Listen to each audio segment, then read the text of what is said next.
Добро вечер. 3 лица се обвинети за закани и за загрозување на сигурноста на градоначалникот на Кавадарци Митко Јанчев, а за прво обвинетиот е предложен и притвор, информира вечерва од јавното обвинителство. Обвинетиот 32 годишник на неговиот личен профил на Facebook пишувал објави со говор на омраза, навреди и повици за насилство и закани, објавувал и фотографии од оштетениот и неговите малолетни деца, заканувајќи се и кон нив, а како потврда за сериозноста на заканите споделувал и видеа во кои самиот пукал со автоматска пушка и пиштол. Од јули годинава започнал и преку телефонска апликација да се јавува кај градоначалникот, лично и преку пораки да се заканува по животот на оштетениот и неговото семејство. Второ обвинетиот исто така телефонски пренесувал дел од заканите и пораките во име на првиот обвинет, а третиот обвинет пак ги коментирал на Facebook објавите на првиот обвинет, заканувајќи се со убиство на оштетениот градоначалник. За прво обвинетиот, кој имал двојно македонско и бугарско државјанство, се бара притвор, бидејќи јавниот обвинител проценил дека постои реален ризик од бегство и опасност да го изврши делото со кое се заканува. Преку криминални шеми и тендери власта испумпува милиони евра од буџетот, обвинуваат од СДСМ. На денешната прва од најавените серија пресконференција, генералниот секретар на партијата Александар Саша Димитриевиќ објави дека фирмата Digital One, формирана во август лани со 20 вработени, од мај годинава до сега добила 6 тендери, вредни скоро 9 милиони евра, од кои 4 преку генералниот секретаријат на владата. Фирма без историја, без искуство, без портфолио, регистрирана за трговија со информатичка и комуникацијска опрема, добива речиси 9 милиони евра за само 6 месеци. Основана е од извесен Кристијан Арсовски и има само 20 вработени. Последниот договор е рамковна спогодба за софтверски лиценци за виртуелна платформа во вредност од 8 милиони евра. Како е можно за толку кратко време фирма со 20 вработени да добие речиси 9 милиони евра? Ако ова не е класична шема за испумпување на парите на граѓаните преку фирми блиски до власта, тогаш што е? И секако, едно од прашањата е дали Кристијан е во роднински врски со поранешниот портпарол на ДПМН Димче Арсовски.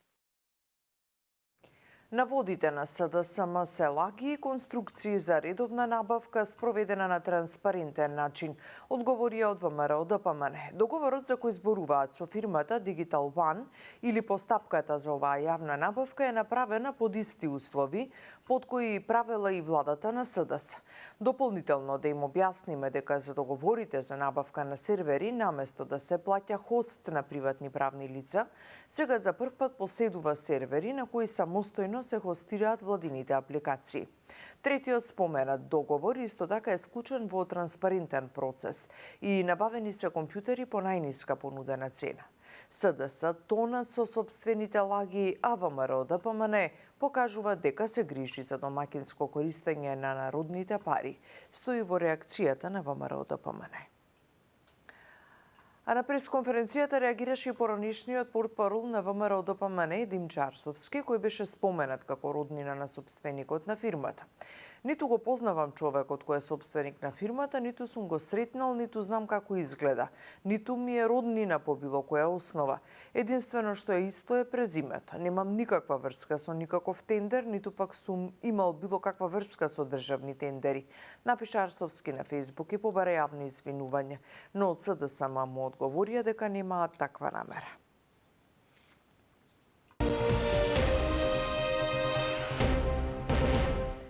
Советот на Европската Унија на самитот во декември уште еднаш ќе ја повика Македонија да ја исполни обврската и да ги направи уставните измени со цел да продолжи со преговарачкиот процес, покажуваат нацрт заклучоците за проширувањето.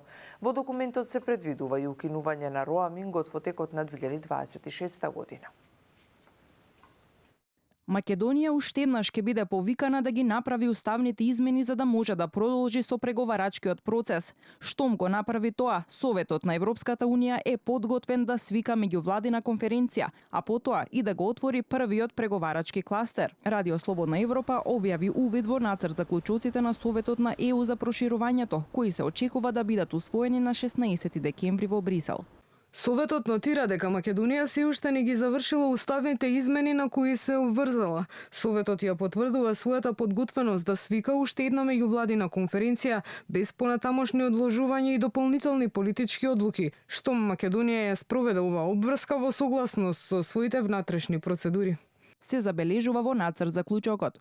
За аналитичарот Петар Арсовски, формулацијата на овој заклучок треба да ја увери владата дека усвојувањето на уставните измени директно носи кон втората меѓувладина конференција, без дополнителни чекори, зашто и соседна Бугарија е свесна. Тој вординг укажува на тоа дека нема да има меѓучекори помеѓу усвојувањето на уставните измени и закажувањето на втората меѓувладина конференција. Можеби бидејќи уставните измени во меѓувреме стана жешка политичка тема, можеби чувствува Советот дека е потребно да се реафирмира таа позиција и дека нема да има меѓучекор, дека усвојувањето на уставните измени директно без дополнително гласање или потврдување носи до втората меѓувладина конференција. Тоа е можеби повеќе политички подстрек дома да не се користат изговори како дополнителни услови. Освен уставните измени, според нацрт заклучоците, Советот ќе укаже на Македонија дека мора брзо да ги спроведува реформите, првенствено во областа на владење на правото и борбата со корупцијата. Ова е суштинска порака за владата, бидејќи само уставни измени нема да не ги започнат преговорите.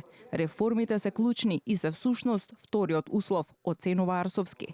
Имајќи предвид дека ние немаме напредок по правосудството и владењето на правото, ова е суклен начин да се каже дека веднаш штом ќе има некаков напредок по тоа прашање, подготвени се да го отворат кластерот Fundamentals.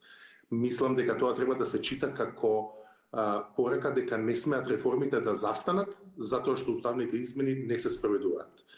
За нас е најдобро ние да сме што е можно поподготвени. За жал, во заклучоците, ова не го читам така. Ова го читам како дека сега веќе и уставните измени се еден критериум, но и недостатокот на реформи се втори критериум. Во документот со овие нацрт заклучоци кои се предлагаат, се посочува укинување на роамингот за Украина и Молдавија од 1 јануари 2026, додека пак за земјите од Западен Балкан се нагласува дека треба да го добијат истото во текот на 2026. Ги завршуваме вечерните вести, имајте убава вечер.